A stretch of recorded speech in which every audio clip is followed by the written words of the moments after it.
Good morning बच्चों। आज हम लोग व्याकरण में पत्र लेखन देखेंगे। पत्र लेखन कागज के माध्यम से समाचारों का आदान प्रदान करना ही पत्र लेखन कहलाए। प्राचीन समय में पत्र लेखन का प्रचलन बहुत अधिक था। फिर चाहे वह औपचारिक पत्र हो या अनौपचारिक पत्र हो, दोनों ही स्थिति में कागज में लिखे जाने वाले पत्रों का उपयोग किया जाता था।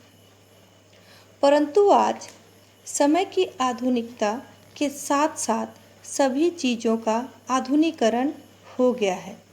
अब लोग अनौपचारिक पत्रों के लिए मोबाइल, टेलीफोन, टेलीग्राम आदि का इस्तेमाल करने लगे हैं। लेकिन आज भी औपचारिक पत्र तो कागज के माध्यम से ही पहुंचाए जा रहे हैं।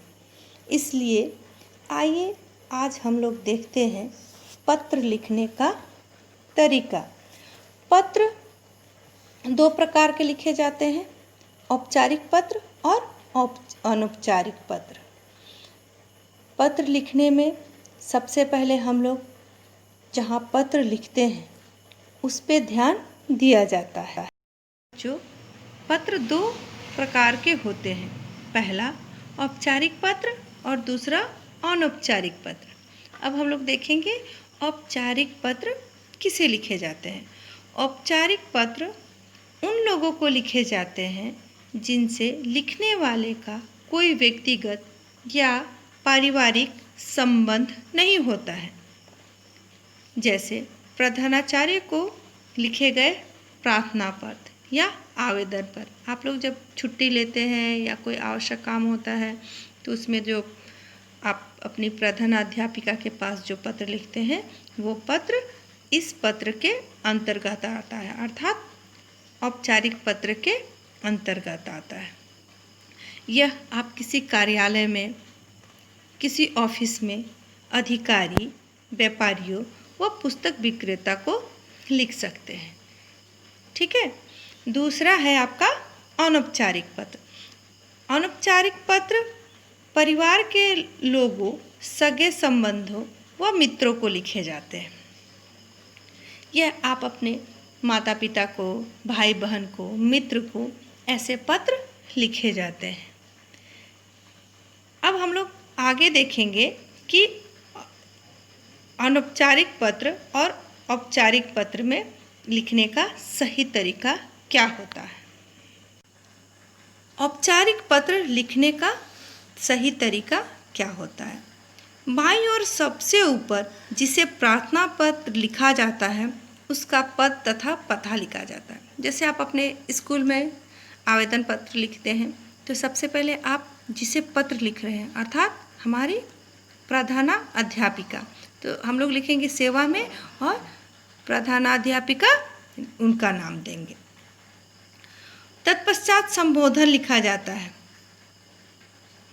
जहाँ से जिस विद्यालय में लिख रहे हैं, जैसे आप होली क्रॉस स्कूल में लिख रहे हैं तो होली क्रॉस बालीडी लिखेंगे।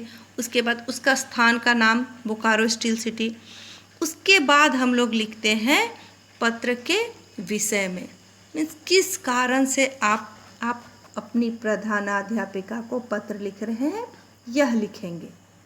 उसके नीचे आ जाता है विषय डालते हैं। विषय डालने से पहले स्पष्ट विषय को लिखते हैं। उसके बाद तत्पश्चात संबोधन लिखा जाता है, जैसे महोदया, मान्यवर आदि। उसके बाद संक्षिप्त में विषय लिख दिए। पत्र में पहले अनुच्छेद में अपना संक्षिप्त परिचय व पत्र लिखने का कारण लिखा जाता है। अगले अनुच्छेद में संबंधित विषय का विस्तार या कार्य पूर्ण करने का अनुरोध किया जाता है। उसके पश्चात धन्यवाद, भौदीय, आज्ञाकारी कारिणी लिखा जाता है। अगर आप लड़का हैं तो आप लिखेंगे आज्ञाकारी, अगर आप लड़की हैं तो आप लिखेंगे आज्ञाकारिणी। जैसे बच्चे लिखेंगे, लड़का लिखेगा छात्र और लड़कियां लिखेंगी छात्रा। ये लिखेंगे हम लोग औपचारिक पत्र के अंदर। अब हम लोग देखेंगे अनौपचारिक पत्र। यह पत्र हम लोग अपने सगे संबंधी, भाई बहन या मित्र को लिखते हैं। तो इस पत्र में लिखने का सबसे अच्छा तरीका होता है बाईं ओर पत्र लिखने वाले का नाम लिखा जाता है। सबसे बाईं ओर जो पत्र लिख रहा है उसका नाम, उसके नीचे तिथि लिखी जाती है। तिथि अर्थात दिनांक लिखा जाता है। दिनांक लिखने के बाद जिसके नीचे जिसे पत्र लिखते हैं उसे संबोधित करते हैं। जैसे हम लोग अपने से बड़े से के लिए पत्र लिख रहे हैं, पिताजी के पास लिख रहे हैं या माता को पत्र लिख रहे हैं, तो हम लोग लिखेंगे पूजनीय या आदरणीय। ठीक है। और अगर हम अपने से छोटे को लिख रहे हैं पत्र, तो हम लोग लिखेंगे उसे प्रिय।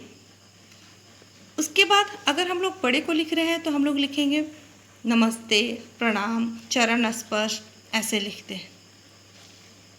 पत्र के पहले अनुच्छेद में हाल चाल व कुशलता पूछी या बताई जाती है। जैसे मैं यहाँ कुशल पूर्वक हूँ, आशा करता हूँ कि आप भी कुशल होंगे, सकुशल होंगे, ये सब लिखा जाता है। अगले अनुच्छेद में विषय का विस्तार दिया जाता है। उसके बाद हम लोग विस्तार करते हैं कि पत्र लिखने का कारण क्या है। जैसे मम्मी पापा से पैसे मंगवाने हैं या किसी मित्र को आमंत्रित करना है, ये विषय उसके बाद हम लोग डाल। अंतिम अनुच्छेद में 1-2 वाक्यों में अन्य सदस्यों के प्रति अभिवादन लिखा जाता है। अगर घर में कोई छोटा भाई बहन है तो उसके लिए सस्नेह, प्रेम, या अगर छोटी बहन है या कोई भाई तो उसका हाल चाल पूछते हैं कि वो कैसा है। उसके नीचे पत्र लिखने वाले से संबंध लिखा जाता है। जैसे आपका पुत्र, आपकी पुत्री, तुम्हारा दोस्त। ठीक है, ऐसा हम लोग लिखते हैं। और सबसे अंतिम में हम लोग अपना नाम लिखते हैं। ठीक। अब इसके अगले वीडियो में हम लोग एक औपचारिक आवेदन पत्र लिखेंगे अपनी प्रधानाध्यापिका के पास। धन्यवाद बच्चों।